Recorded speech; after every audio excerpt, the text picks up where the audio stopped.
ఈ వాక్యాన్ని నేను మాట్లాడుతుండగా ఇవి నా మాటలు కాదు ప్రభువా, ఇవి మీ మాటలు. నా మాటలు ప్రభువా ఎవరి జీవితంలో మార్పును తీసుకొని రావు, కానీ మీ మాటలు నాయన మార్పును తీసుకొని వస్తాయి. ఎందుకంటే మనుషులు మాటలు హృదయాన్ని గాయపరుస్తాయి, కానీ మీ మాటలు హృదయాన్ని కట్టుతాయి. మీ మాటలు జీవితాలను బాగు చేస్తాయి. మీ మాటలు జీవితంలో తండ్రి గమ్యాన్ని అనుగ్రహిస్తాయి. ప్రభువా ఈ సమయంలో మీ దివ్యపరమైన మీ పరలోక మాటలను మీ దాసుడిగా నేను మాట్లాడుతుండగా మీ ప్రజలతో మీరు మాట్లాడి మీ నామాన్ని మీరు మహింపరచుకోమని తండ్రి ఎఫెసీయులకు రాసిన పత్రిక 5వ అధ్యాయం 21 నుంచి 33 వచనాల వరకు లోబట్టు గురించి, ప్రేమించడు గురించి, భర్త, భార్య, సంఘము, బిడ్డలు నైనా మా యొక్క తండ్రి జీవితాలు మీకు కేంద్రంగా ఏ విధంగా ఉండాలో, మేము ఏ విధంగా జీవించాలో తండ్రి మీరు ఈ దినము నాయన మీ మాటల ద్వారా మీరు మాతో మాట్లాడుతుండగా తండ్రి ఏ భార్యకైతే మార్పు కావాలో, ఏ భర్తకైతే మార్పు కావాలో నాయన మీ వాక్యానుసారమైన మార్పును మీరు మాకు అనుగ్రహించమని ప్రార్థిస్తూ మా ప్రియరక్షకుడైన యేసుక్రీస్తు పరిశుద్ధ నామములో ప్రార్థిస్తూ అడుగుచున్నాం మా పరమ తండ్రి. ఆమేన్, ఆమేన్, ఆమేన్. దయతో అందరూ కూర్చుందాం. ప్రభునందు ప్రియమైన దేవుని సంగమా, దేవుని జనాంగమా, మన రక్షకుడు మన ప్రభు అయిన యేసుక్రీస్తు పరిశుద్ధ నామాన్ని బట్టి మీ అందరికీ ఉదయకాల సమయంలో ప్రభు నామాన్ని బట్టి వందనాలు తెలియజేస్తున్నాము. కొన్ని నెలలు బట్టి మనము ఎఫెసీయులకు రాసిన పత్రిక మనము ధ్యానం చేస్తున్నాము. ఈ దినము మరి దేవుని యొక్క లేఖనాల్లో రాయబడిన మాటలు మనము చదివాము. ఆ మాటలు మనం చదువుతున్నప్పుడు మనకేమర్థమవుతుందంటే నేటి దినాల్లో మనం నివసిస్తున్న కాలంలో సంబంధాలు, భార్యాభర్తల యొక్క జీవితాలు తీవ్రమైన గందరగోళం ఉన్నట్లుగా మనము చూస్తున్నాం. బైబిల్ వివాహాన్ని ఒక నిబంధనగా చెప్తుంది. నిబంధన, కవెనెంట్ అంటారు ఇంగ్లీష్లో. కానీ చాలామందికి వివాహం అంటే ఒక అగ్రిమెంట్ అనుకుంటున్నారు. అగ్రిమెంట్, వివాహం అనేది ఒక అగ్రిమెంట్ కాదు. వివాహం అనేది ఒక నిబంధన. అగ్రిమెంట్కి నిబంధనకి తేడా ఏమిటి? అగ్రిమెంట్కి నిబంధనకి తేడా మనం అర్థం చేసుకోవాలి. అగ్రిమెంటు అనేది నువ్వు నాకు ఇది చేస్తే నీకు ఇది చేస్తాను. ఒప్పందం అంటారు దాన్ని, ఒక ఒప్పందం. ఎందుకంటే నేటి దినాల్లో చాలామంది వివాహాన్ని ఒక ఒప్పందంగా చూస్తున్నారు. కానీ ఈ లోక సంబంధమైన వివాహ వ్యవస్థకును బైబిల్ గ్రంథంకున్న వ్యత్యాసానికి చాలా వ్యత్యాసాన్ని మనం చూస్తున్నాం. ఈ రెండు కూడా చాలా వ్యత్యాసకరమైనవి. అంటే నిబంధన అలాగే ఒప్పందం. ఎందుకంటే ఒప్పందం అనేది దేనిపైన ఆధారపడుతుందంటే పరస్పర లాభం కోసము. అంటే నువ్వు నాకు ఇది చేస్తే నీకు ఇది చేస్తాను. ఒప్పందం అనేది షరతులతో నింపబడుతుంది. షరతులు, నువ్వు మాకు ఎంత కట్నం ఇస్తావు, నీకెంత ఇవ్వాలి అంటే షరతులు. అంటే ఇంత డబ్బు ఇస్తే మిమ్మల్ని చేసుకుంటాం, అదే షరతు, అంటే అగ్రిమెంటు. నేటి దినాల్లో ఇది చాలా జీవితాల్లో చాలామంది కుటుంబాలు జరుగుతుంది. షరతులు, అగ్రిమెంట్ మాట. మా అబ్బాయికి మీరు ఎంత ఇస్తారు, మా అమ్మాయికి మీ అబ్బాయిని ఎంత కొనుక్కుంటాం అంటే అర్థమైనా కొనుక్కోవడం. అది ఏం చేస్తున్నా చెప్పండి? కొనుక్కోవడమే. They are buying. అది ఒప్పందం. అంటే ఒప్పందం ఏం చెప్తుందో తెలుసండి? నువ్వు నాకేం చేస్తావు, what you will do for me. ఒప్పందం ఏమంటుందంటే నువ్వు ఇది చేస్తే నేను నీతో ఉంటా, ఇది చేయకపోతే నీతో ఉండను. అది ఒప్పందం. ఉదాహరణ, ఉద్యోగం అనేది ఒక ఒప్పందం. ఒక వ్యక్తి ఒక కంపెనీలో ఒక ఒప్పందంతో ఉద్యోగానికి వెళ్తాడు. అతడు చేసే పనిని బట్టి అతనికి జీతం ఇవ్వబడుతుంది. ఒక ఒప్పందం. అంటే అతడు పని చేయకపోతే అతనికి ఏం రాదు, జీతం రాదు. అతడు పని చేయకపోతే పని నుంచి తొలగించబడతాడు. అది ఒక ఒప్పందం. ఒప్పందము ప్రేమ పైన కాదండి. ఒప్పందం దేనిపైన ఆధారపడుతుందంటే అది పనితీరు పైన ఆధారపడుతుంది. అంటే మనం ఎంత మంచిగా పని చేసామో ఆ చేసిన పనిని బట్టి ఆ కంపెనీ వారు మనకి ఏం చేస్తారంట, రాయితీలు ఇవ్వడము, లేకపోతే బోనస్లు ఇవ్వడము, లేకపోతే ఘనత ఇవ్వడము, ప్రమోషన్లు ఇవ్వడము చేస్తారు. అదంతా కూడా ఒప్పందాల పైన నడుస్తాయి. కానీ బైబిల్లో చెప్పబడిన నిబంధన ఏదైతే మనము చదివేమో, బైబిల్ చదువుతున్నామో, ఈ వివాహం అనేది ఒక నిబంధన. It is a covenant.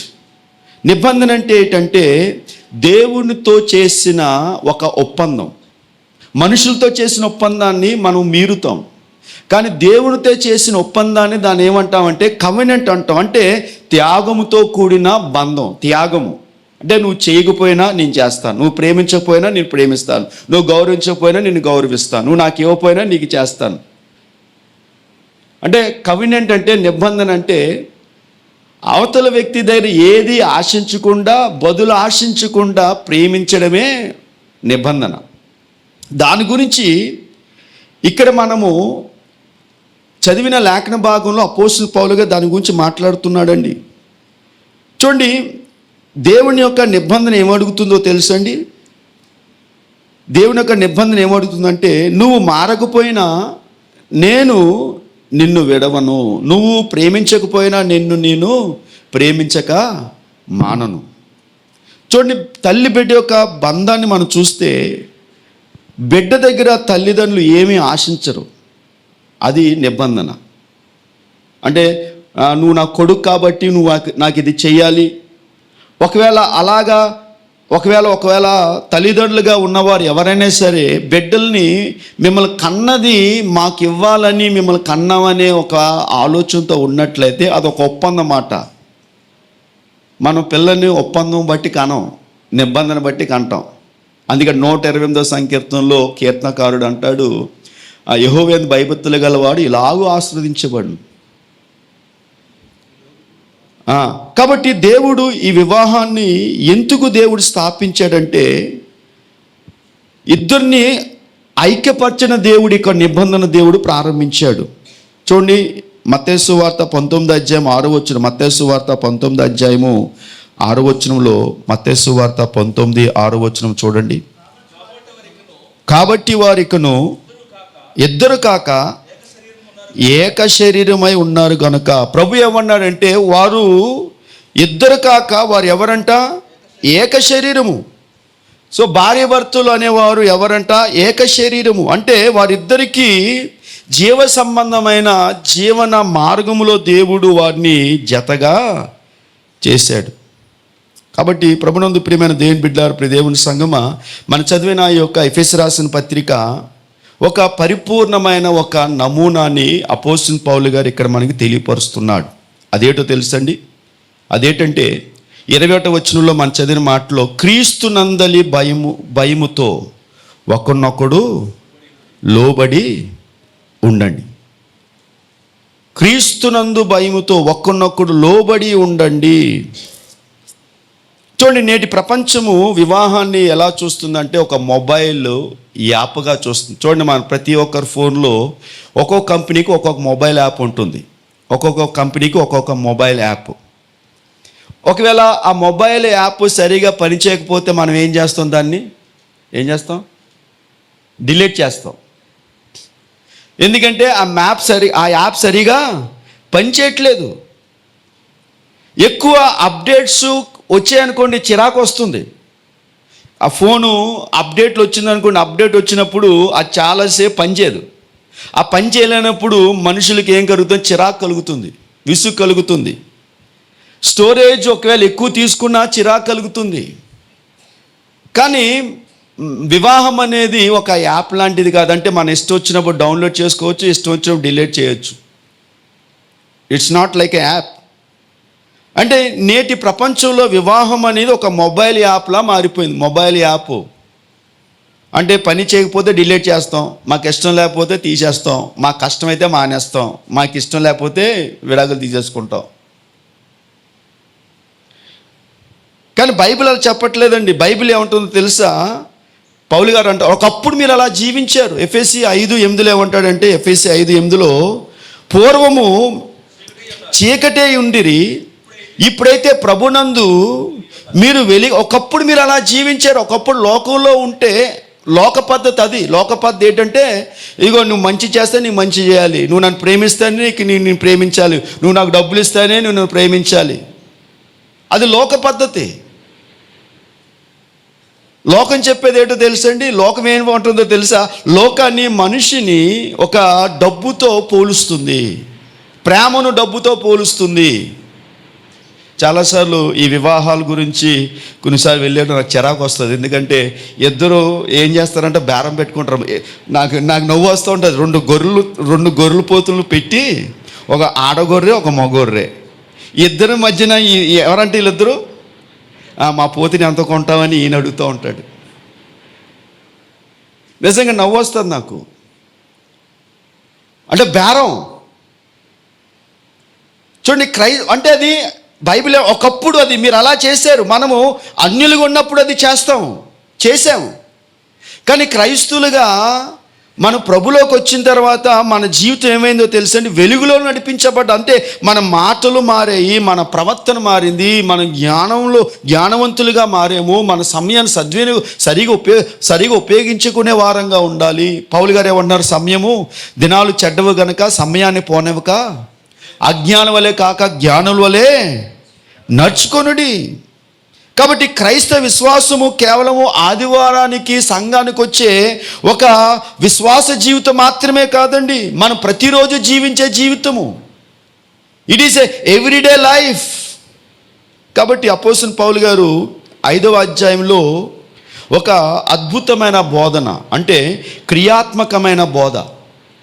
మనం ఇంటి దగ్గర ఎలాగుంటున్నాము, మనం పనిచేసే స్థలంలో ఎలాగుంటున్నాము, మన సంఘంలో ఎలాగుంటున్నాము అనే విషయాల గురించి మాట్లాడుతున్నాడు. అంటే పౌలు గారు ఇప్పుడు ఒక గొప్ప మార్పును గురించి మాట్లాడుతున్నాడండి. ఎందుకంటే 21వ వచనంలో ఏమంటాడంటే, క్రీస్తునందలి భయముతో ఒక్కరినొక్కడు లోబడి ఉండండి. నందలి భయముతో ఒకరినొక్కడు లోబడి ఉండండి అంటున్నాడండి. లోబడి ఉండండి. ఎందుకంటే పౌలు గారు సంబంధాల యొక్క ఉనికిని, వివాహ జీవితంలో సంబంధం యొక్క గొప్ప మర్మాన్ని ఆయన ఇక్కడ మనకు తెలియపరుస్తున్నాడండి. ప్రభునందు ప్రియమైన దేవుని బిడ్డలారా, ఎందుకంటే 32వ వచనంలో బైబిల్ అంటుంది, ఎఫెసీ 5:32లో చూడండి. అయితే ఈ మర్మము, ఏ మర్మం అంట? వివాహం అనేది ఒక మర్మము. Marriage is a mystery. బైబిల్లో 3 మర్మాలు ఉన్నాయి. ఒకటి సంఘం మర్మం అంట. చర్చి చాలామందికి అర్థం కాదు, కనుకనే చర్చిని చాలామంది చులకనగా చూస్తారు. రెండోది మరణం అనేది ఒక మర్మము. మనిషి మర్మం అంటే మానవుడు చనిపోయిన తర్వాత ఏమవుతాడో మానవుడు తెలియదు. ఆ మర్మాన్ని బయలుపరిచింది బైబిల్. మూడోది వివాహం అనేది మర్మం, అర్థం కాదండి మనుషులకి. ఇది మర్మము, ఇట్స్ అ సీక్రెట్. ఆ సీక్రెట్ని తెలుసుకున్నారా ఇంకా మీకు తిరిగి ఉండదు. If you understand the secret, ఇంకా వాళ్ళ కుటుంబాలు ఏది చెప్పండి, పరలోకంలో ఉన్నట్టే. ఇంకా కనుక అపోస్తలుడైన పౌలు గారు అంటున్నారు, ఈ మర్మము గొప్పది. అంటే మన వివాహాలు దేవుడి ప్రపంచాన్ని చూపించే ఒక స్టేజ్ అండి. క్రైస్తవ భార్య భర్తల యొక్క జీవితాలు ఈ ప్రపంచాన్ని ఈ ప్రపంచం మనం చూస్తుంది. ఒక స్టేజ్ ఇది. ప్రపంచానికి క్రైస్తవ వివాహం అనేది ఒక స్టేజు. అంటే ఈ లోకంలో ఉన్న అన్యులు కానీ, ఈ లోకంలో ఉన్నవారు కానీ మన జీవితాలు చూచినప్పుడు మన జీవితాల్లో వారికి వెలుగు కనిపించాలి. భార్య భర్తల మధ్యన వెలుగు కనిపించాలి, ఆనందం కనిపించాలి, సంతోషం కనిపించాలి, ప్రేమ కనిపించాలి, దీర్ఘశాంతం కనిపించాలి, విధేయత కనిపించాలి, లోబడ్డం కనిపించాలి. కనుక ఈ లోకపు వ్యవస్థ చూడండి, వారు కళ్ళుతో చూస్తారు. ఈ లోకంలో ఉన్న వారు కళ్ళుతో చూస్తారండి. కానీ దేవుని బిడ్డలైన మనము సిలువతో చూడాలి. We need to look with the cross. ఎందుకని బైబిల్ ఏమంటుందంటే, తన సిలువనెత్తుకొని నన్ను వెంబడింపని వాడు నాకు శిష్యుడు కానేరడు. మనం ప్రతిరోజు దేవుణ్ణి మనము మొయ్యాలి. పౌలు గారు అన్నట్లుగా మనం చూస్తే క్రీస్తునందలి భయముతో ఒక్కనొక్కడు లోబడి ఉండండి. ఇది చాలా ప్రాముఖ్యమైన విషయం అండి. ఇది ఒక పునాది. భార్యలకు చెప్పే ముందు, భర్తలకు చెప్పే ముందు పౌలు గారు ఏమంటున్నారంటే అందరికీ ఒక మాట చెప్తున్నాడు, ప్రతి ఒక్కరికి మాట చెప్తున్నాడు, క్రీస్తునందలి భయముతో ఒక్కనొక్కడు లోబడి ఉండండి. ఎందుకు క్రైస్తవ జీవితము లోబడి ఉండే జీవితము అని చెప్తున్నాడు అనేది ఆలోచించాలి. ఈ మాట రాస్తున్నప్పుడు పౌలు గారు మన సంస్కృతి లాంటి సంస్కృతి కలిగిన దేశం మీద రోమా సామ్రాజ్యం, యూదులు, రోమా సామ్రాజ్యంలో యూదుల్లో స్త్రీలకు మాట్లాడే హక్కు ఉండదు, స్త్రీలకు స్వేచ్ఛ ఉండదు. పురుషుడే అధికారాన్ని చెలాయిస్తాడు, పురుషుడే అధికారము, ఆయనే శక్తివంతుడు, ఆధిపత్యాన్ని చూపించేవాడు. పురుషుడికి భార్య పైన, పిల్లల పైన పూర్తి అధికారం ఉంటుంది. వాళ్ళని ఏమైనా చేయొచ్చు, వాళ్ళని కొట్టొచ్చు, వారిని హింసించవచ్చు, వారిని చంపొచ్చు, ఏదైనా చేయొచ్చు. అంత అధికారము రోమా సామ్రాజ్యంలోనూ యూదుల మధ్యనున్న వారికి అంత అధికారం ఉండేదండి. కానీ ఎప్పుడైతే పౌలు గారు లోబడుట అనే మాట గురించి మాట్లాడుతున్నాడో, అంటే లోబడుట అనేది రోమా సామ్రాజ్యానికి, యూదులకు చాలా చులకనైన పదం. నీ లోబడ్డం ఏంటి అంటే, లోబడ్డం అంటే చీపు. దాసులే లోబడతారు, ఎందుకు పనికిరాని వారు లోబడతారు, మేమెందుకు లోబడాలి? అహం మాట, అహము. అందుకే సిలువను గూర్చిన వార్త నశించిన వారికి వెర్రితనము కానీ రక్షించబడుచున్న మనకు దేవుని శక్తి అయి ఉన్నది. అంటే సిలువను గూర్చిన మాట అంటే సిలువ మనకి ఏం చెప్తుందో తెలుసండి, లోబడాలని చెప్తుంది. ఈ మాట లోకమున్న వారికి వెర్రితనంగా ఉంటుంది. మేము లోబడ్డం ఏంటి? ప్రభునందు ప్రియమైన దేవుని సంగమా, దేవుని జనాంగమా, ఈ యొక్క సమయంలో మనం ఆలోచించవలసింది, మనం తెలుసుకోవలసింది, దేవుడు మనను తన బిడ్డలుగా మనల్ని పిలిచాడండి. ఇక్కడ అపోస్తలుడైన పౌలు గారు రోమాలో ఉన్నవారితోనూ, యూదులుగా ఉన్నవారితోనూ, అక్కడ స్వతంత్రులు ఉన్నవారితోనూ, ఆ సంఘంలో ఉన్నవారు అందరితో మాట్లాడుతూ, ఎందుకంటే సంఘంలో ఏమొచ్చిందంటే, సంఘంలో ఒక విభేదం వచ్చింది.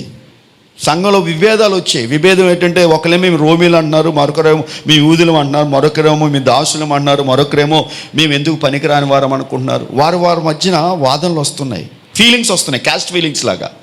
ఏం ఫీలింగు? Caste feeling. అంటే వారు ప్రభువుని నమ్ముకున్నా వారిలో ఇంకేం పోలేదు, క్యాస్ట్ ఫీలింగ్ పోలేదు. యూదులని, గ్రీకు దేశస్తులని, స్త్రీలని, పురుషులని, వారిలో ఏముందంటే భేదాలు ఉన్నాయి. ఇప్పుడు పౌలు అంటున్నాడు, బైబిల్ అంటుంది అలాంటి భేదాలు మనకు లేవు. గలతీ 3:28 అంటాడు, ఇందులో యూదుడని గ్రీకు దేశస్థుడని లేదు, దాసుడని స్వతంత్రుడని లేదు, పురుషుడని స్త్రీ అని లేదు, క్రీస్తు యేసునందు మీరందరూ ఒకటై ఉన్నారు. మీరందరూ ఒకటే. ప్రభునందు ప్రియమైన సంఘం, ఇప్పుడు దేవుని బిడ్డలారా, మన దేవునిలో మనం అందరం ఒకటేనండి. We are all one in Christ. మనలో ఏ వ్యత్యాసము లేదు. కాబట్టి ఇక్కడ దేవుడు చెప్తున్న మాట ఏంటో తెలుసండి, మనం లోబడాలి, దేవుని వాక్యానికి లోబడాలి. దేవుని వాక్యానికి మొదటిగా మనం లోబడాలి. ఒక బిల్డింగ్ బలంగా ఉండాలంటే డిజైన్ కాదు ముఖ్యము, డిజైన్ కంటే ముఖ్యము పునాది బలంగా ఉండాలి. పైన డిజైన్ ఎంత అద్భుతంగా ఉన్నా పునాది బలంగా లేకపోతే బిల్డింగ్ ఏమవుతుంది? పడిపోతుంది. అటువలే మన కుటుంబాలు బలంగా ఉండాలంటే క్రీస్తునందు మనము వాక్యానుసారమైన విధేయత కలిగి జీవించిన వారుగా మనం ఉండాలి. కాబట్టి 5వ అధ్యాయము 21 వచనం పునాది అయితే 22 నుంచి 33 వచనాలు దాని యొక్క నిర్మాణం మాట. పౌలు గారు 21లో పునాది వేస్తే, వాక్యం అనే పునాది పైన మనం కట్టబడాలి, విధేయత చూపించాలి. క్రీస్తుకు విధేయత చూపిస్తే ఆ విధేయత పైన మనం ఇల్లు కట్టుకుంటాం.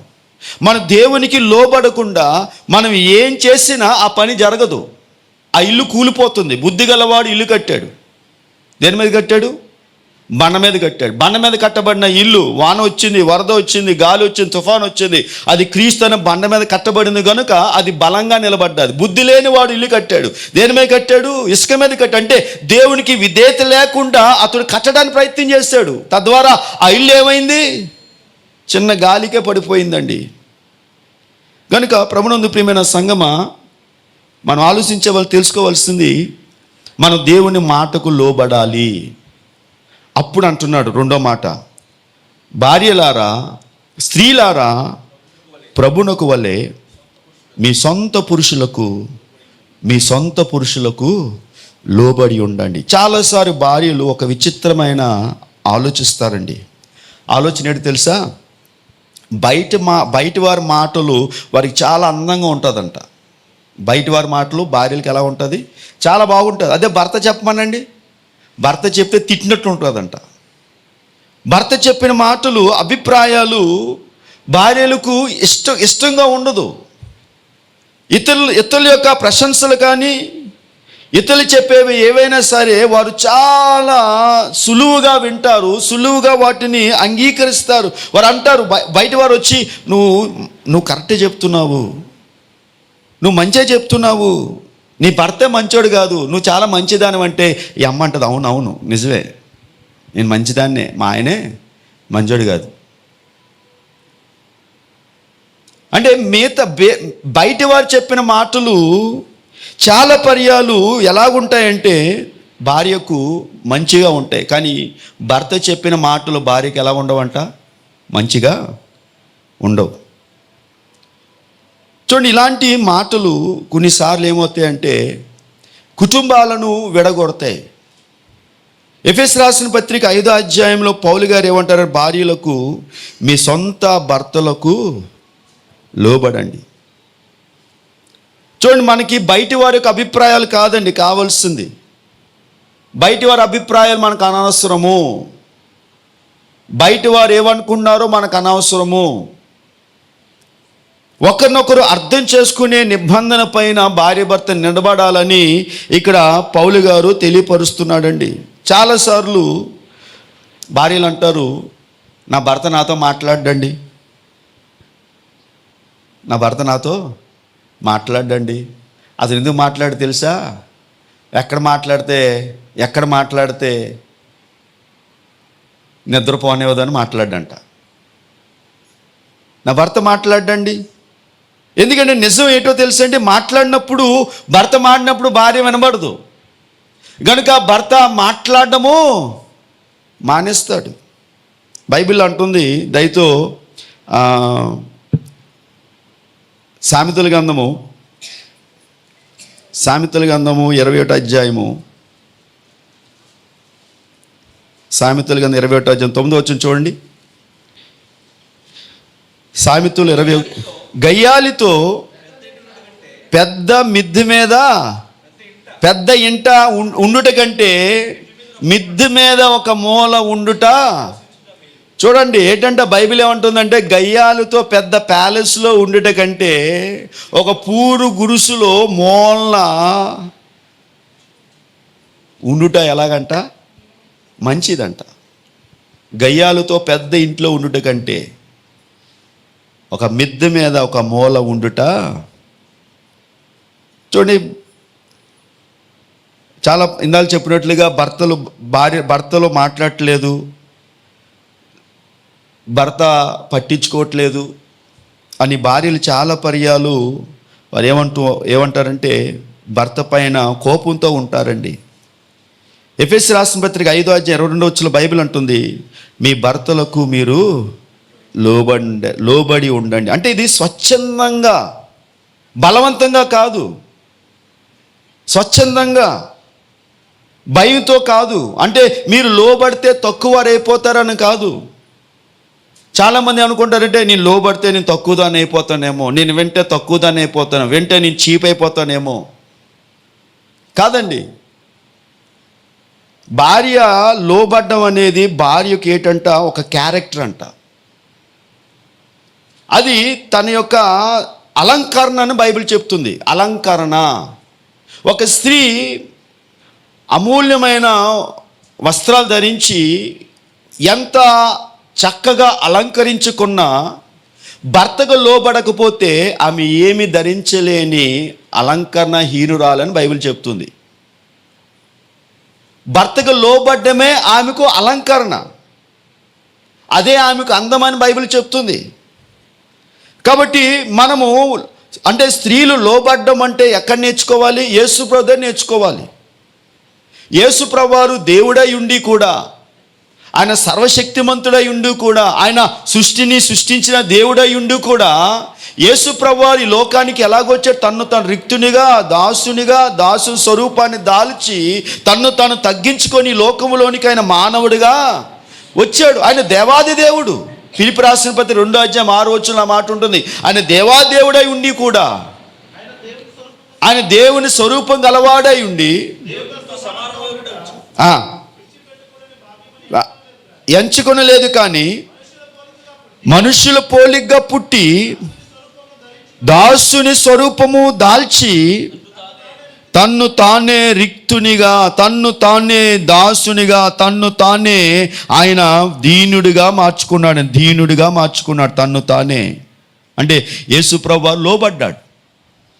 సో భార్యలు ఎవరిని మాదిరిగా తీసుకోవాలి? యేసుప్రభు వారిని మాదిరిగా తీసుకోవాలి, లోబడాలి. ఈ లోబడ్డం అనేది ఇది ప్రభువును బట్టి లోబడాలి.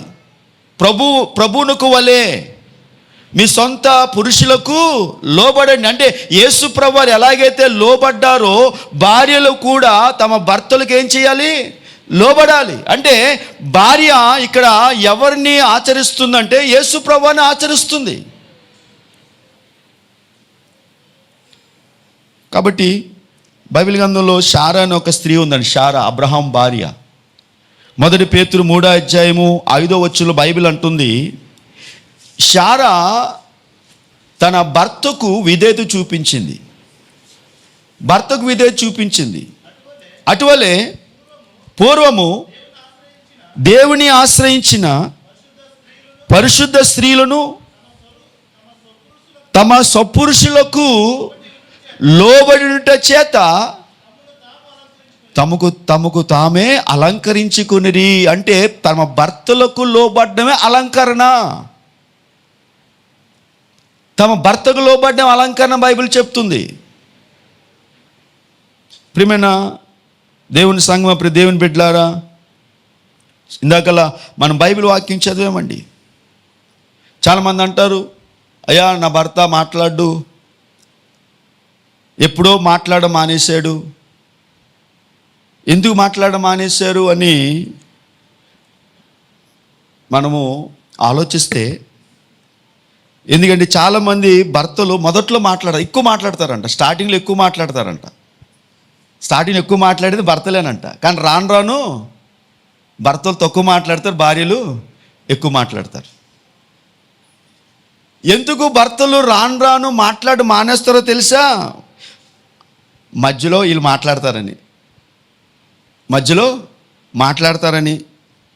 మాట్లాడినప్పుడు వెంటనే సరి చేస్తారని, అక్కడ ఎవరున్నారో పట్టించుకోకుండా మధ్యలో మాట్లాడతారని భర్త ఏం చేస్తారంట? నోరు మూసుకోవడము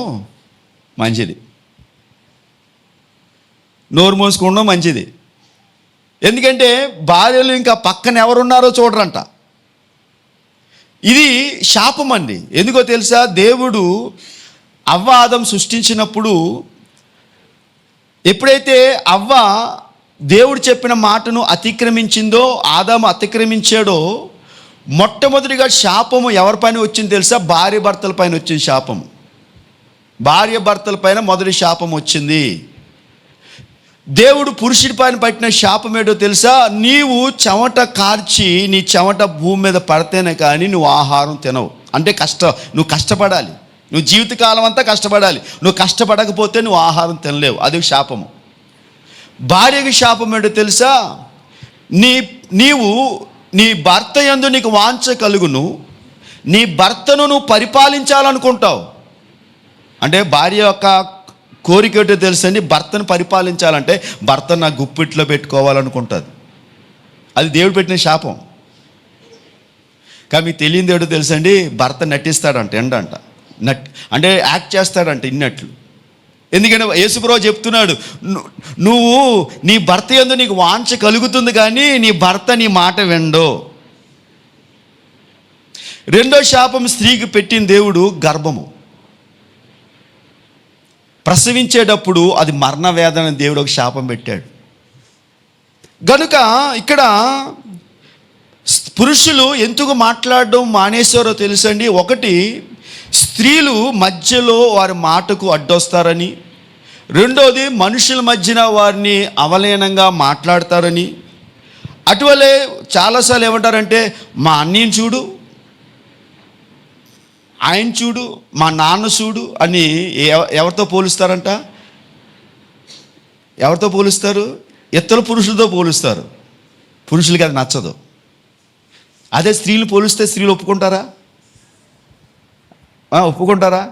ఇల్లు పీకి పందిరేసేస్తారు. పురుషులు ఎందుకు మాట్లాడడం మానేశారో తెలుసా? భార్య భర్తకు గౌరవం ఇవ్వడం మానేసింది గనుకనే పురుషులు మాట్లాడడం మానేశారండి. భర్తలు ఒక నిర్ణయం తీసుకుంటారు. ఆ నిర్ణయం తీసుకునేటప్పుడు ఈ నిర్ణయం బయట చెప్తే ఎక్కడ సమస్య వస్తుందో అని ఏం చేస్తారో తెలుసండి, వారి మనసులో ఉంచుకుంటారంట. స్త్రీ అలా కాదు, తన నిర్ణయం బయట చెప్తుంది. పురుషుడు తన నిర్ణయం బయటికి చెప్పడు. అందుకే సామెతలు 18:21 సామెతలు 18:21 బైబిల్ అంటుంది, సామెతలు 18:21 చూడండి. సామెతల గ్రంథం 18:20, జీవ మరణములు నాలుక వశము, దాని యందు ప్రీతిపడువాడు దాని ఫలము తిందు. జీవ మరణములు నాలుక వశము. కనుక భర్త ఒక నిర్ణయం తీసుకుంటాడు, నేను మాట్లాడితే సమస్య పెరుగుతుంది కనుక మౌనంగా ఉండడమే మంచిది అనుకుంటాడు. ఎందుకంటే పురుషులకి బలహీనంగా కనిపించాలంటే వారికి ప్రెస్టేజ్ ఫీలింగ్ అంటే మేము తక్కువగా కనబడకూడదు. అంటే పురుషుడు ఏడవకూడదు. పురుషుడు ఏం చేయకూడదు? ఏడవకూడదు. పురుషుడు ఏడిస్తే సమాజంలో ఏమనుకుంటారు? పురుషుడిని అదేదో అనుకుంటారు. కనుక పురుషుడికి చిన్నప్పటి నుంచి నేర్పిస్తాయి? మగవాడు కాదారా అంటే పురుషుడి కళ్ళు ఉండవా? పురుషుడి కన్నీళ్ళు రావా? పూను. కానీ సంస్కృతి ఏం నేర్పిస్తుంది? సంస్కృతి ఏమంటుంది తెలుసా? పురుషుడు ఏడవకూడదు, పురుషుడు బలంగా కనిపించాలి. నీకు ఎంత దుఃఖం ఉన్నా బయటికి నువ్వు గంభీరంగానే కనిపించాలి. దాంతో అతడు ఏం చేస్తాడంటే తన భావాలన్నీ కూడా, తన బాధలన్నీ కూడా లోపల దాచుకుంటాడు. ఎందుకంటే భార్య ముందు తెరవాలంటే అతనికి ఏమొస్తుందంటే ప్రెస్టేజ్, అంటే అతనికి భద్రత లేకపోవడం. ఎందుకంటే ఈవిడేం చేస్తాడు, ఇప్పుడు చెప్పాడు అనుకో, రేపు పొద్దున ఎప్పుడు టైం వస్తే దెబ్బతూ ఉంటుందని. అందుకే బైబిల్ ఏమంటుంది తెలుసా? నీ భార్య దగ్గర నీ నోరు కత్తి పెట్టుకోమన్నాడు. కనుక భర్త ఏం చేస్తాడు? అన్ని విషయాలు చెప్పడంట. ఆమోస్ గ్రంథం 3:3 ఒకసారి చదివితే, ఇద్దరికి సఖ్యత లేకపోతే, ఇద్దరు కలిసి ఒక ఒప్పందం లేకపోతే ఇద్దరు కలిసి నడవలేరని బైబిల్ చెప్తుందండి. చదవండి. ఆమోసు 3:3 ఆమోసు 3 సమ్మతింపకుండా ఇద్దరు కూడి నడుతురా అంటే సమ్మతించకుండా ఇద్దరు కలిసి నడవలేరు, సమ్మతించాలి. కొంతమంది భర్తలు ఇలా అనుకుంటారండి, నేను మాట్లాడితే నా మాట విలువ తగ్గిపోతుంది, నేను చెప్పేది ఎవరు వింటారు కనుక నేను మాట్లాడకపోవడమే, అందుకే అంతే అంతే అంతే అంటారు కొందరు. ఏమంటారంట? అంతే, నువ్వు అన్నట్టే, అలాగే.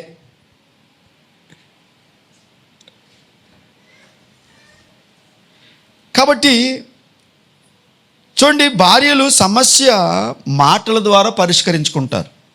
భార్యలు సమస్యలు ఎలాగా పరిష్కరిస్తారంట? సైన్స్ ఏమంటుందంటే రోజుకి సగటున ఒక స్త్రీ 14,000 భాషలు, 14,000 మాటలు మాట్లాడుతుంది. 14,000 మాటలు. ఎన్ని మాటలు?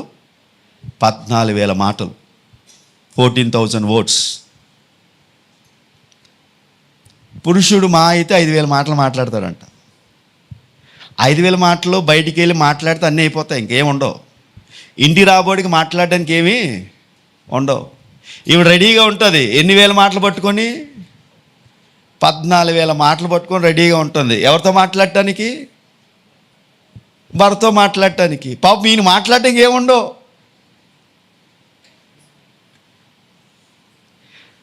చూడండి, సామెతలు 20:5 పురుషుని యొక్క హృదయము ఒక లోతైన ఒక బావి లాంటిదంటండి. ఒక లోతైన బావి లాంటిది. లోతైన బావి. కాబట్టి స్త్రీలు పురుషుణ్ణి ఏం చేయాలి? సన్మానించాలి. స్త్రీలు భార్యలు భర్తను ఏం చేయాలి? లోబడాలి. లోబడ్డం అంటే బానిసగా ఉండడం కాదు. లోబడ్డం అంటే ప్రేమతో విధేయత చూపించడం, అర్థం చేసుకోవడం. ఎందుకంటే వివాహం అనేది ఒప్పందం కాదు. ఒప్పందం అంటే మా నాన్నగారు నీకు కట్నం ఇచ్చాడు కాబట్టి నువ్వు నాకు ఇలా చేయాలి, అలా, అది కాదు. ఒప్పందం కాదు. ఇదేంటంటే ఒక కవినెంట్. ఇది ఒక నిబంధన. అంటే అవతల వ్యక్తి ప్రేమించకపోయినా మనం ప్రభువు నమ్ముకున్నాం కాబట్టి మనం ప్రేమించాలి. It is a love. షరతు లేని ప్రేమ, అగాపే ప్రేమ. ఏం ప్రేమ? అగాపే ప్రేమ. అగాపే ప్రేమ అంటే షరతు లేని ప్రేమతో ప్రేమించడం అండి. కాబట్టి చాలా పర్యాలు పురుషులు మాట్లాడకపోవడం కారణం ఏంటో తెలుసండి. మాటలు ఆయుధాలుగా మారిపోతాయండి. మాటలు ఎలా మారిపోతాయి? ఆయుధాలు. అంటే ఒకసారి మాట్లాడినప్పుడు ఆడోళ్ళ మాటలు ఎలా ఉంటాయంటే ఎక్కడి నుంచి ఎక్కడికి వెళ్తామో తెలియవంట. ఆ మాటలు మొత్తం ప్రపంచం అంతా తిరిగి వచ్చేస్తాయి మాటలన్నీ కూడా. ఈ లోపు ఈయనకి సమాధి ఇచ్చే లోపు ఏమవుద్దంట? బుర్ర పేలిపోయి కింద పడిపోతాడు. కాబట్టి ఏం చేస్తాడంట? ఈవిడితో వాదించే కంటే నోరు మూసుకొని ఉండమే, గయ్యాలతో పెద్ద ఇంట ఉండుట కంటే మేడం మీద మూలకెళ్ళి. ఎందుకంటే ప్రియమైన సంగమ, బైబిల్ అంటుంది సామెతలు 15 మృదువైన మాట కోపాన్ని ఏం చేస్తుంది? చల్లారుస్తుంది. మృదువైన మాట కోపాన్ని చల్లారుస్తుంది. నొప్పించు మాట కోపాన్ని ఏం చేస్తుందంట? రేపుతుంది. చాలా కుటుంబాల్లో భర్తలు భార్యల మధ్యన మాటలు లేకపోవడం కారణం ఏమిటో తెలుసా? మృదువైన మాటలు లేకపోవడము. మాటల ద్వారా గాయపరచడం. చూడండి, కొట్టిన దెబ్బైనా మానిపోతుందేమో కానీ మాట్లాడిన మాట మాత్రము మాందు. అది మళ్ళీ వెనక్కరాదు. మాట వెనక్కరాదు. అందుకే అక్షరము చంపును, ఆత్మ జీవింపచేయను. అక్షరము అంటే మనం మాట్లాడిన మాట హృదయాన్ని గాయపరుస్తుంది. మనం మాట్లాడిన మాట గమ్యం లేనిదిగా మార్చేస్తుంది. అటువలే భర్తలు ఎందుకు భార్యలతో మాట్లాడరంటే భార్యలకు సీక్రెట్ ఉండదంట. భర్తకి సీక్రెట్ ఉండాలంటారు కానీ భార్యలకి ఏముండవంట? సీక్రెట్లు ఉండవు, గోప్యత ఉండదంట. భార్య భర్త మాట్లాడుకుని భార్యలు అందరూ చెప్పేస్తుందంట వెళ్ళి. అందుకే భర్త మాట్లాడే కంటే నోరు మూసుకోవడం మంచిది. సత్యం ఏమిటంటే ప్రియమైన సంగమ, భర్తలు మాట్లాడడం మానేశారండి. ఎందుకో తెలుసా? వారికి భర్తలకు కూడా ఏం కావాలంట? వినే చెవులు కావాలి. అంతే. వినే చెవులు అంటే లోబడే భార్యలు కావాలి. యాకోబు పత్రిక 1:19 బైబిల్ ఏమంటుందంటే, వినుటకు వేగిరపడాలి, మాట్లాడటానికి నిదానించాలి. వినటానికి వేగురుపడాలి, మాట్లాడటానికి నిదానించాలి. బైబిల్ ఏమంటుందంటే, భార్య నీ భర్తను రక్షించదవో లేవో. 1 కొరింథీ 7:16 మనం చూస్తే బైబిల్ ఏమంటుందంటే, ఒకవేళ ఏ భార్యకైనా అవిశ్వాసుడైన భర్త ఉన్నట్లయితే, బహుశా ఒకవేళ మీ భర్త ఇంకా ప్రభువుని నమ్ముకోలేదనుకోండి, మీ భర్తను నసపెట్టొద్దు, వాళ్ళ బుర్ర తినొద్దు. వాళ్ళ కోసం మీరు ఏం చేయాలి? ప్రార్థన చెయ్యాలి. బైబిల్ అంటుంది, ఓ స్త్రీ నీ భర్తను రక్షించదవో లేదో నీకేం తెలియను? ఓ పురుషుడా నీ భార్య రక్షించదవో లేవో.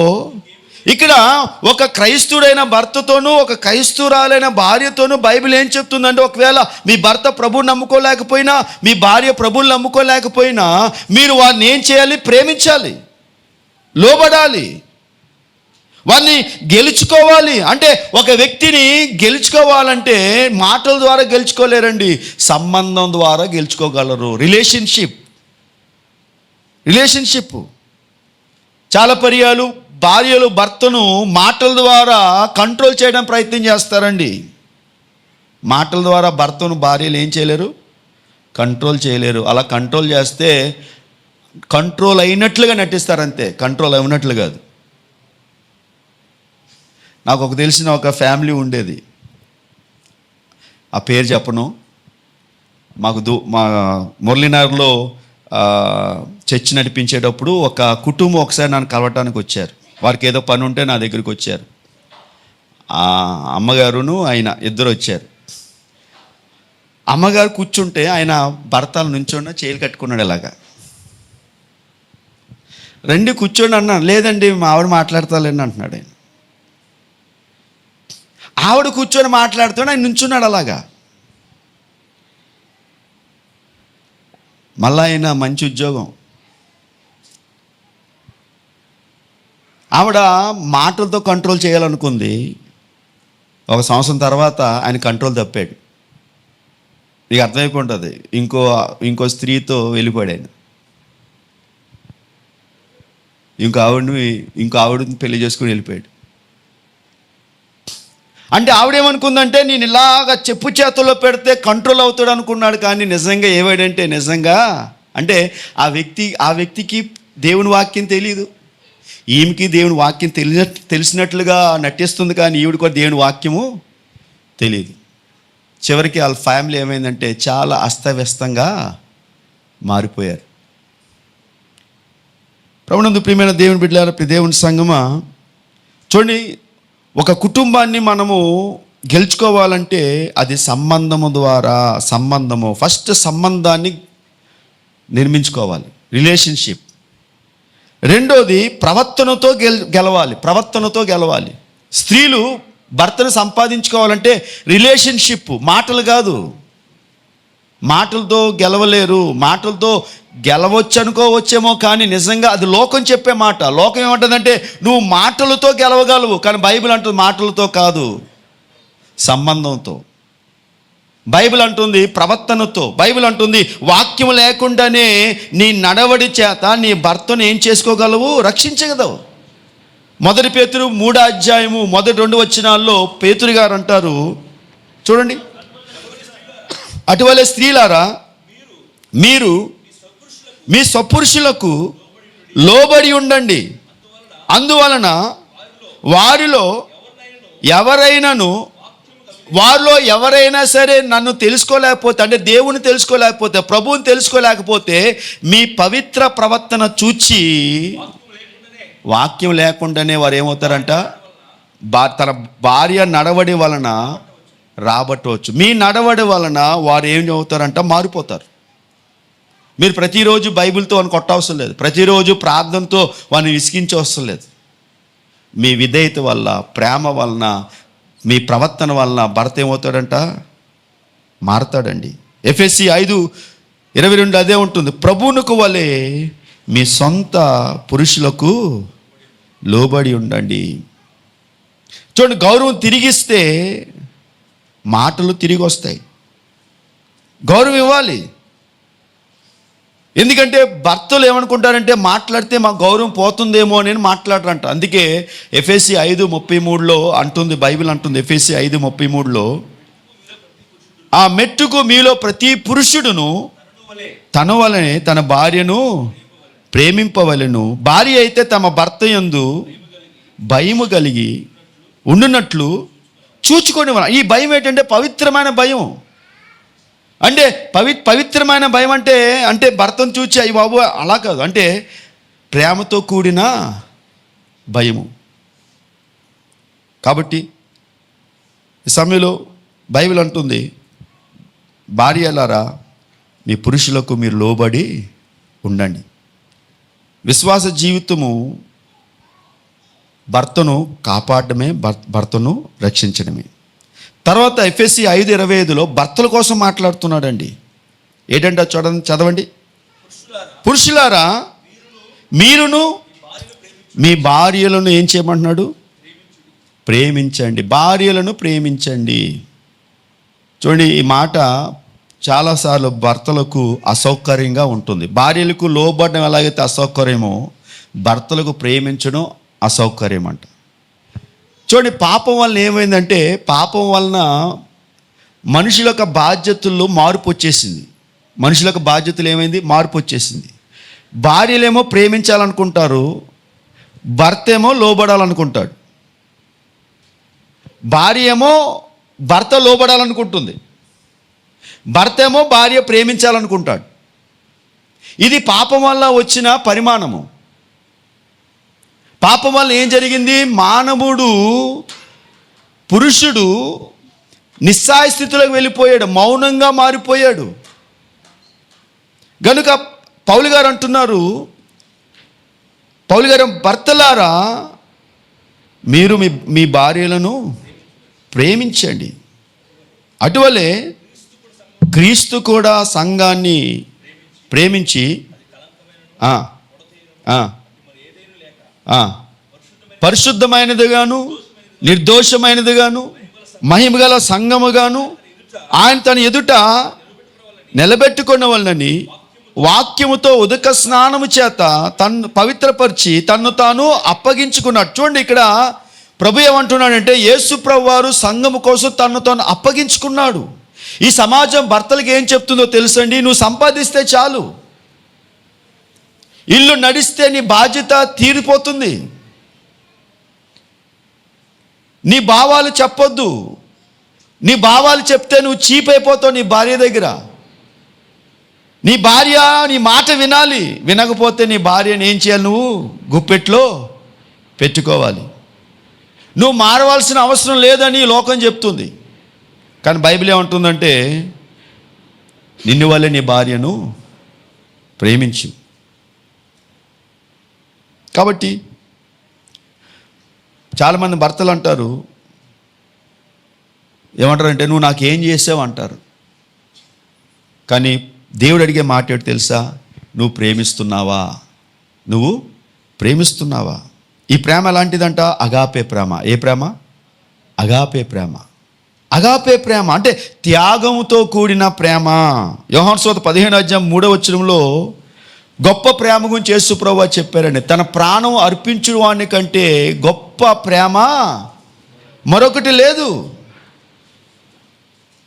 కాబట్టి దేవుడు భర్తలకు ఇచ్చిన ఆజ్ఞ అత్యంత గొప్ప ఆజ్ఞలో ఆజ్ఞ ఏమైనా ఉందంటే అది ప్రేమ. ఈ ప్రేమ ఎవరిని వ్యక్తపరుస్తుందంటే దేవుని ప్రేమను వ్యక్తపరుస్తుంది. దేవుడు ఎలాగైతే ప్రేమించాడో, క్రీస్తు ప్రేమించి ఆయన ఏం చేశాడు? తన దేహాన్ని సంఘం కోసం ఏం చేశాడు? అర్పించాడు. చూడండి, ప్రేమించుడి ఇది భావోద్వేగం కాదు. అంటే నువ్వు నాకు డబ్బులు ఇస్తే నేను ప్రేమిస్తాను, నువ్వు ఇలాగుంటే నేను ప్రేమిస్తాను, అది కాదు ఈ ప్రేమ మాట్లాడేది. ఇది షరతులు లేని ప్రేమ.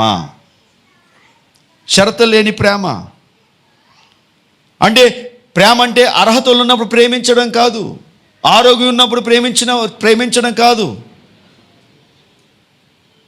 అర్హతలు లేకపోయినా, అన్నీ కోల్పోయినా, ఏమీ లేకపోయినా ఒకే విధంగా ప్రేమ కలిగి స్థిరం కలిగి ఉండే ప్రేమ, దాన్నే అగాపే ప్రేమ అంటాము. అంటే యేసుప్రభు తన్ను తాను అర్పించుకునే రీతిగా అటువలే పురుషులారా జీవన కృపావరములో మీ భార్యలు మీతో పాలివారు ఉన్నారని మీరు ఎరగరా?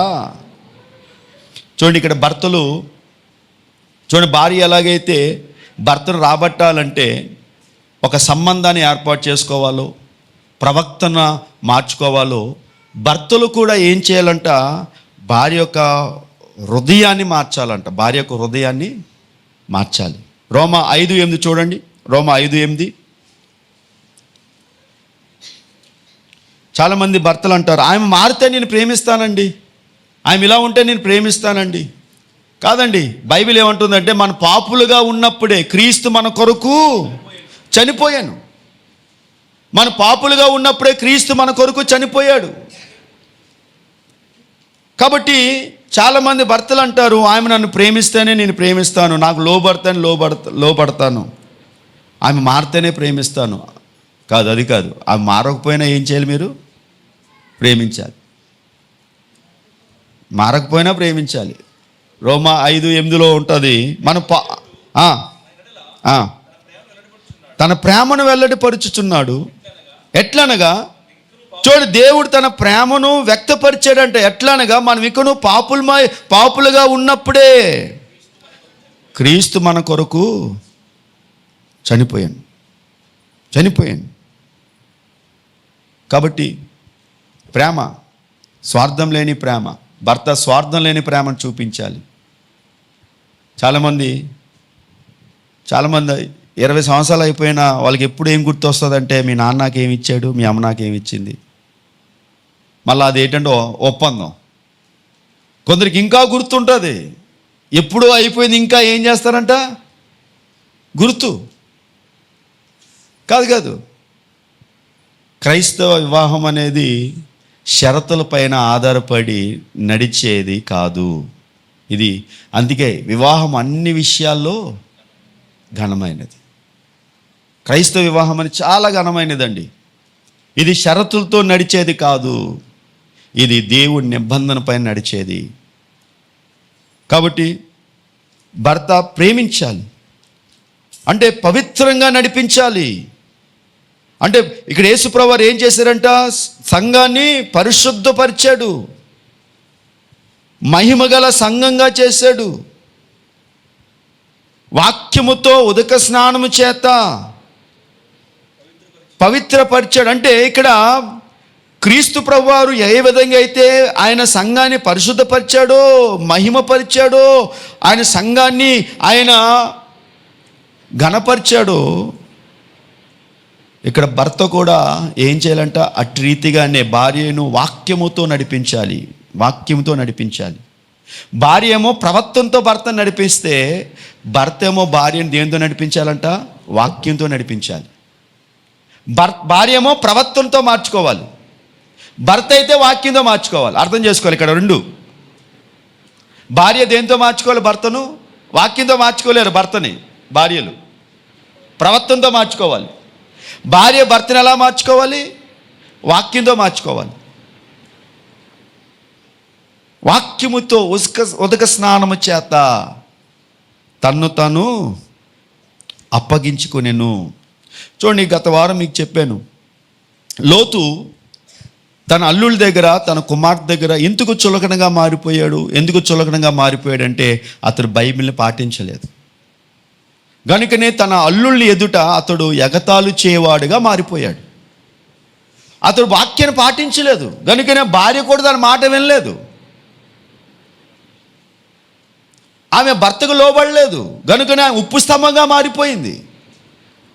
ఇదినాలో చాలా కుటుంబాల్లో లోబడడం లేదు, ప్రేమించడం లేదు. పిల్లలు ఒక విధంగా వెళ్ళిపోతారు, భర్త ఒక విధంగా వెళ్ళిపోతారు, భార్య ఒక విధంగా వెళ్ళిపోతారు. జీవితంలో శాంతి లేదు, సమాధానం లేదు, ఐక్యత లేదు, నెమ్మది లేదు. జీవితాల్లో చాలామంది కుటుంబాల్లో నిశ్శబ్దం నెలకొల్పబడింది. నిశ్శబ్దము, సైలెంట్.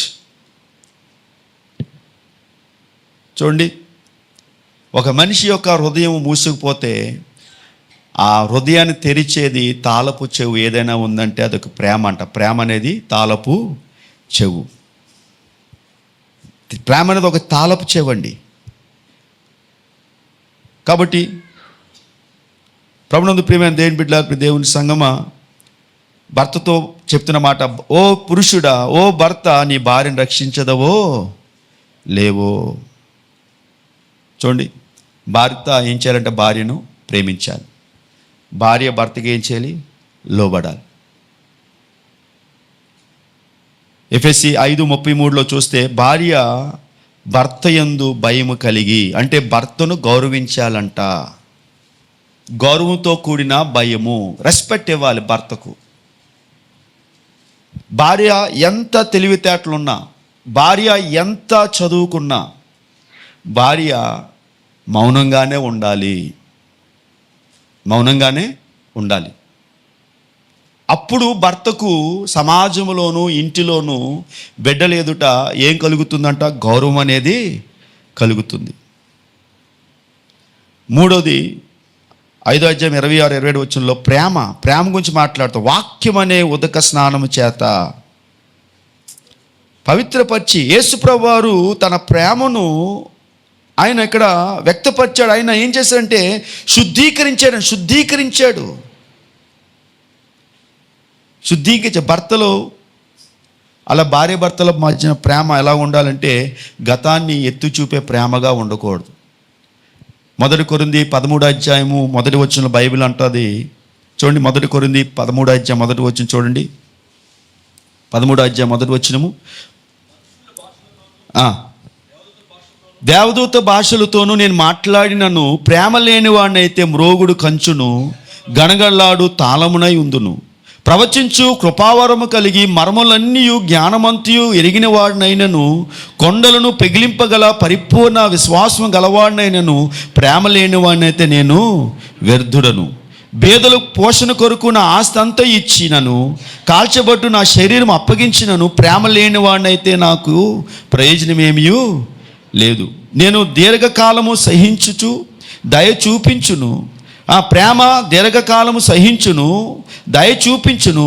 ప్రేమ మత్సరపడదు, ప్రేమ డంబముగా ప్రవర్తించదు, అది ఉప్పొంగదు, అమర్యాదగా నడవదు, స్వప్రయోజనమును విచారించుకొనదు, త్వరగా కోపపడదు, అపకారం మనసులో ఉంచుకొనదు. అంటే అర్థం ఏంటో తెలుసండి? ఎప్పుడో జరిగిపోయిన దాన్ని తిరిగి మాట మాటికి మాట్లాడారనుకోండి, అది నిజమైన ప్రేమ కాదు. అది గాయాలను రేపుతుంది. గతాన్ని ఎత్తు చూపే ప్రేమ కాదండి. తప్పులను పదే గుర్తు చేసేది ప్రేమ కాదు. అపరాధ భావన కలిగించే ప్రేమ కాదు. కాబట్టి చూడండి, అద్దానికి దుమ్ము పట్టారనుకోండి, అద్దాన్ని తీసుకొని నేల కొడతారా? ఏం చేస్తారు? గుడ్డ తీసుకొని మెల్లగా తుడుస్తారు.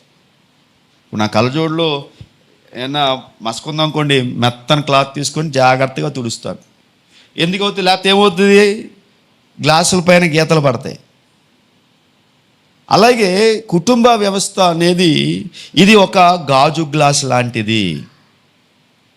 ఇదే చెప్పండి, గాజు గ్లాస్ ఒక అద్దం లాంటిది. దీన్ని చాలా జాగ్రత్తగా డీల్ చేయాలి. దీన్ని చాలా జాగ్రత్తగా చేయాలండి. కాబట్టి ఈ దుమ్ము పట్టిన ఈ అద్దాన్ని ఎలాగైతే మనం కొట్టమో, ఎలాగైతే దాని ఒక మంచి గుడ్డతో దాన్ని తుడుస్తామో, అలాగే భార్య భర్తల మధ్యన ప్రేమ అనే వారికి ఏముండాలంటే శుద్ధి చేసే ఒక ఆయుధం ఉండాలి, లేకపోతే ఒక పాత్ర ఉండాలి. ప్రేమ అనేది ఒక పాత్ర. ప్రేమ యొక్క 2వ లక్షణం తెలుసండి, అది పరిశుద్ధులుగా మారుస్తుందంట. ఎలా మారుస్తుంది? ప్రేమ పరిశుద్ధులుగా మారుస్తుంది, పవిత్రులుగా చేస్తుంది. అంటే తప్పు లేని జీవితం కాదండి. ప్రతి ఒక్కరు ఏదో తప్పు ఉంటుంది. మనుషులందరిలో తప్పు ఉంటాయి. తప్పు లేని వారు ఎవరో లేరు. పాపులు అందరూ, బైబిల్ అందరూ పాపులే. ప్రతి ఒక్కరూ పాపులే.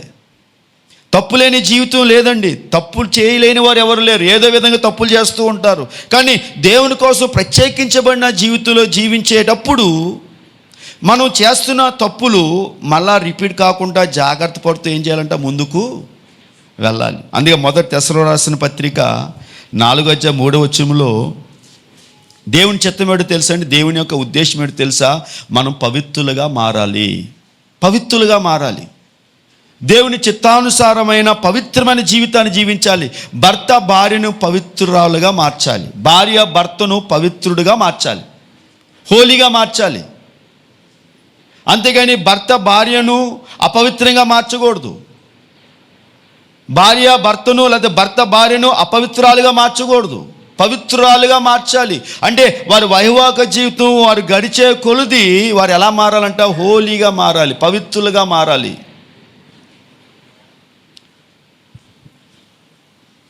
కాబట్టి ప్రభునందు ప్రియమైన దేవుని సంగమా, ప్రేమ యొక్క మూడో లక్ష్యం ఏంటో తెలుసండి. మొదటి లక్షణం ఏంటంటే, ప్రేమకు మొదటి లక్ష్యము పరిశుద్ధులుగా చేయడము, రెండో లక్ష్యము శుద్ధి చేయడము, మూడో లక్ష్యము మహిమపరచడం. మూడో లక్ష్యం ఏంటి చెప్పండి? భర్త లక్షణము మహిమ పరచడం. క్రీస్తు సంఘాన్ని మహిమగల సంఘముగా ఎలాగైతే నిలబెట్టాడో అటువల్లే పురుషులారా, చదవండి ఎఫెసీ 5:27 చదవండి.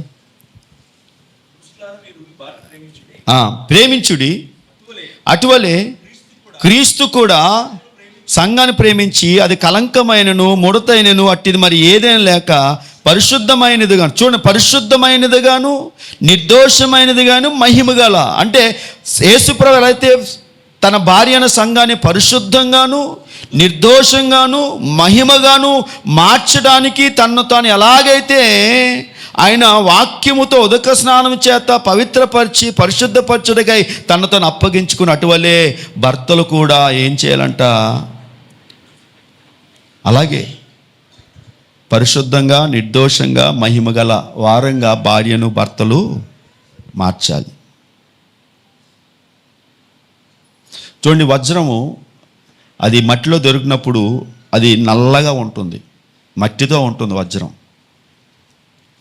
వజ్రం మట్టితో ఉంటుంది, నల్లగా ఉంటుంది. కానీ ఎప్పుడైతే ఆ వజ్రాన్ని దాన్ని సానపెడతారో, దాన్ని బాగా గీస్తారో, ఆ వజ్రం ఏమవుతుందంటే మెరుస్తుంది. లైఫ్ కూడా అంతే, ఫ్యామిలీ కూడా అంతే. ఈ రాయి బాగలేదని పారేశారనుకోండి, తర్వాత ఆ రాయి డైమండ్ అని తెలిసినా మీరు ఏం చేయలేరు. తర్వాత ఆ రాయి డైమండ్ అని తెలిసినా ఏం చేయలేరు. ప్రియమైన సంఘం, ప్రియ దేవుని బిడ్డలారా, ఈ సమయంలో దేవుడు ఒక అమూల్యమైన కృపను దేవుడు తన బిడ్డలైన వారికి ఇచ్చాడండి. ప్రేమ యొక్క చివరి లక్షణం ఏంటంటే, మనమందరం ఎవరి ఎదుట నిలబడాలి? దేవుని ఎదుట నిలబడాలి, ఆయన ఎదుట నిలబడాలి. ఎఫెసీ 5:27 మనం అందరూ తన ఎదుట నిలబెట్టుకున్నటకు ఆయన మన ఏం చేశాడంట? ప్రేమ చేత తన ప్రాణాన్ని మన కొరకు అప్పగించాడు. తాత్కాలిక సంతోషం కోసం కాదండి, నిత్యత్వ సంతోషం కోసము. అటువలే భర్తలు కూడా భార్యలను ఏం చేయాలి? ప్రేమించాలి. ఎలా ప్రేమించాలి? నిస్వార్థంగా ప్రేమించాలి. ఎలా ప్రేమించాలి? నిస్వార్థంగా ప్రేమించాలి. భార్యలు కూడా భర్తకు నిస్వార్థంగా లోబడాలి. అన్ని విషయాల్లో, కొన్ని విషయాల్లోనా బైబిల్ అంటే అన్ని విషయాల్లో మీకు ఇష్టం లేకపోయినా ఏం చేయాలి? చెప్పిన మాట మీకు ఇష్టం లేకపోయినా భార్యలు ఏం చేయాలి? లోబడాలి. ఒక పాపం విషయంలో తప్ప, ఒక పాపం చేయమంటే తప్ప మిగతా విషయాలన్నింటిలో భర్తకి ఏం చేయాలి? భార్యలు లోబడాలి. ఒక పాపం విషయంలో, దేవుని విషయంలో తప్ప మిగతా అన్ని విషయాల్లో భార్యలు భర్తకి ఏం చేయాలి? లోబడాలి. అలాగే భర్త భార్యని ఏం చేయాలంట? ప్రేమించాలి, నిస్వార్థంగా ప్రేమించాలి. ఎందుకో తెలుసండి, వీరిద్దరూ ఒక శరీరం అంట. ఎఫెసీ 5:28-30 మనం చూస్తే ఒక శరీరముగా పిలువబడ్డారు. ఒక శరీరము, జీవ సంబంధంగా జీవ వరములో ఒకటిగా వీరు దేవుని చేత పిలువబడ్డారు. అంతే. ఇక్కడ ఏముందంటే భార్య భర్తలు నేను కాదు, మనము అనాలి. ఏమని చెప్పండి? మనము, కొంత విచిత్రంగా భర్త సంపాదన భర్త దాచేసుకుంటాడు, భార్య సంపాదన భార్య దాచేసుకుంటుంది. ఎవరిది వాళ్ళే దాచేసుకుంటారు.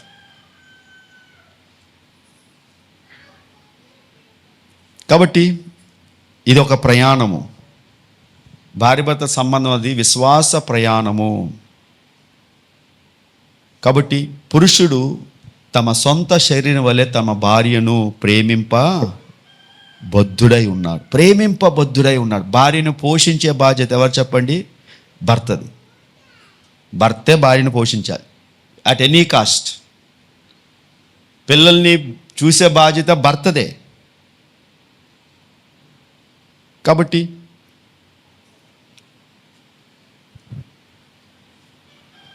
కొలస్సీ 3:13 కొలస్సీ 3:19 ఏముంటుందంటే, భర్తలారా మీ భార్యలను ప్రేమించుడి, వారిని నిష్ఠూర పెట్టొద్దు. నిష్ఠూర పెట్టొద్దు అంటే వారిని ఏడిపించొద్దు. కాబట్టి దేవుని వాక్యం మనకి ఏం చెప్తుందంటే, పౌలు గారు అంటున్నారు, ఇది ఒక మర్మము. వివాహం అనేది చెప్పండి, ఒక మర్మం. భార్యను భర్త ప్రేమించాలి, భర్తకు భార్య లోబడాలి. భార్యను ప్రేమించే భర్త, భర్త గౌరవించే భార్య. ఇది ఒక అద్భుతమైన దేవుని యొక్క ఆశీర్వాదం. కనుక ప్రభునందు ప్రియమైన సంగమ, ప్రియ దేవుని బిడ్డలారా, బైబిల్ అంటే ఇది గొప్ప రహస్యం అంటాను, గొప్ప మర్మము. ఇది గొప్ప మర్మము. అందుచేత పురుషుడు తన తల్లిని విడిచి తన భార్యను ఏం చేస్తారంట? సో విచిత్రం ఏంటో తెలుసా అండి? పురుషుడు అమ్మ నాన్న విడిచిపెట్టి ఎవరిని పట్టుకుంటాడంట? భార్యను పట్టుకుంటాడంట. భార్యను పట్టుకుంటాడు. ఎందుకని ఆలోచిస్తే ఇక్కడ ఒక అద్భుతమైన లక్ష్యాన్ని దేవుడు చూపిస్తున్నాడండి. ఒక సువార్తను చూపిస్తున్నాడు దేవుడు మనకి. ఇద్దరు ఒక శరీరం అగుదురు. ఇప్పుడు వేరు కాదంట, వీరు ఇప్పుడు ఒకటి. భార్య భర్తలు అంటే ఒకటి, ఏక మనసు, ఏక తాత్పర్యం, ఏక భావము.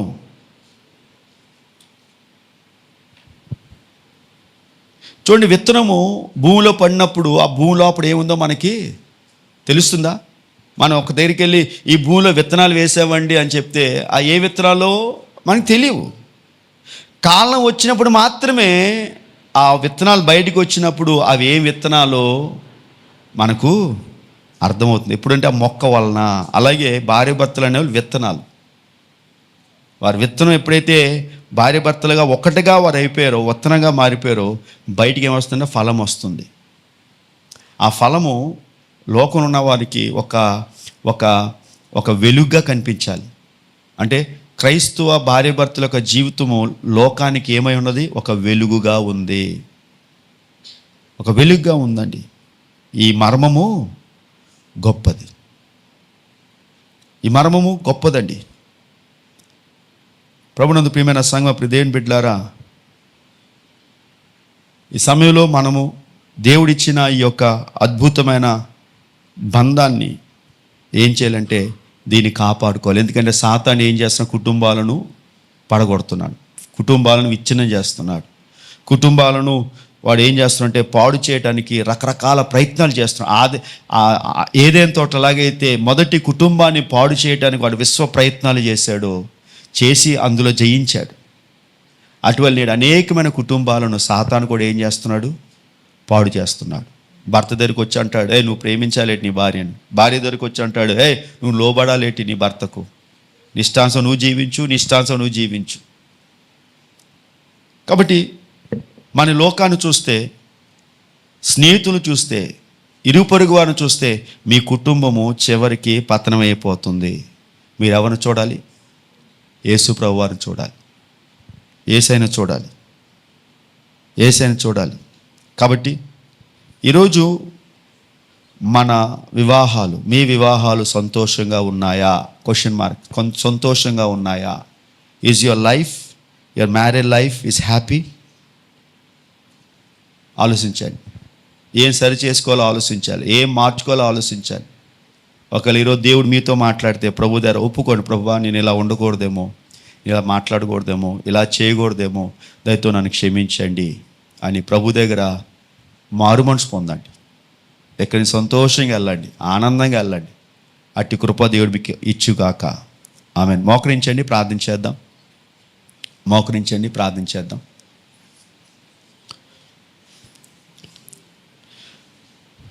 ప్రార్థన చేయండి. దయచేసి ఎవరు మౌనంగా ఉండొద్దు. ప్రతి ఒక్కరూ ప్రార్థించేద్దాం. దేవుడి రోజు తన వాక్యం ద్వారా మనతో మాట్లాడారు.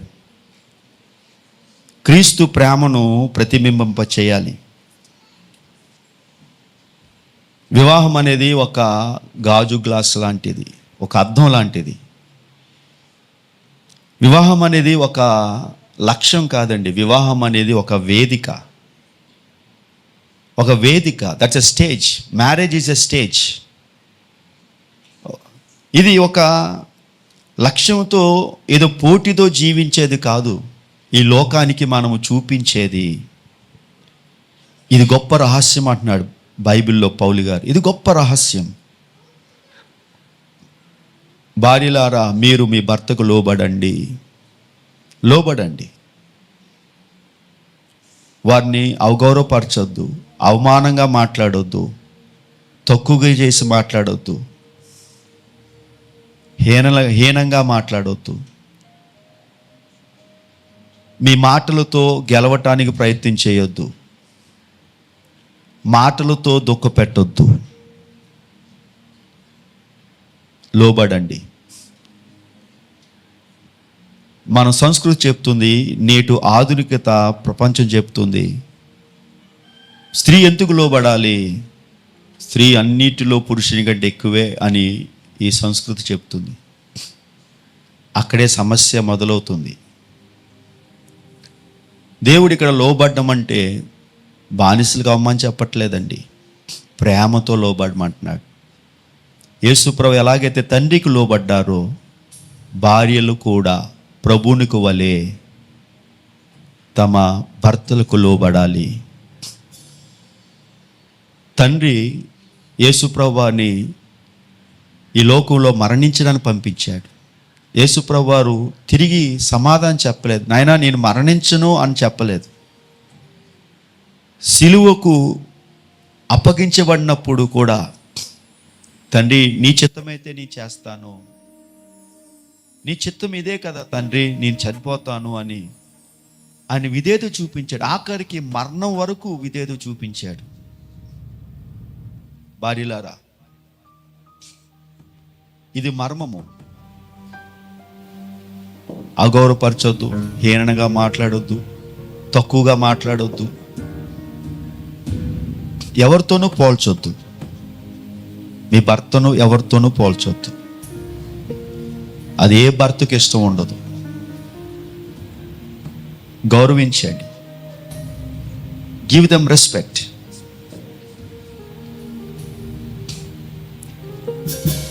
అటువలే పురుషులారా, మీ భార్యను ప్రేమించండి. జీవమను కృపావరములో మీతో పాలివారై ఉన్నారని ఎరిగి, యేసుప్రభు ఎలాగైతే తన భార్యన సంఘం కోసం ఆయన పరిశుద్ధంగా, నిష్కలంకంగా, మహిమగల సంఘంగా మార్చుటకు ఆయన అప్పగించబడ్డాడో, భర్తలారా మీరు కూడా నిస్వార్థంగా ప్రేమించండి. ఏమి ఆశించొద్దు. డబ్బు శాశ్వతం కాదు. ఈ లోకంలో ఏది శాశ్వతం కాదండి.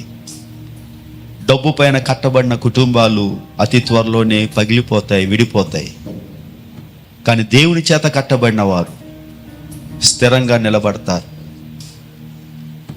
గాయాలు రేపుకోవద్దు. ప్రేమ అమర్యాదగా నడవదు, డంబముగా ప్రవర్తించదు, ఉప్పొంగదు, అపకారమును మనసులో ఉంచుకోదు. ఒకవేళ భార్యగా భర్తగా ఎప్పుడో జరిగిపోయిన వాటిని మాటమారి జ్ఞాపకం చేసుకునొచ్చు. ఆ మాటలతో ఇరువురు గాయపరుచుకుంటున్నారా? వాదన అనేది సాతాను కలిగించే ఒక భయంకరమైన శోధన.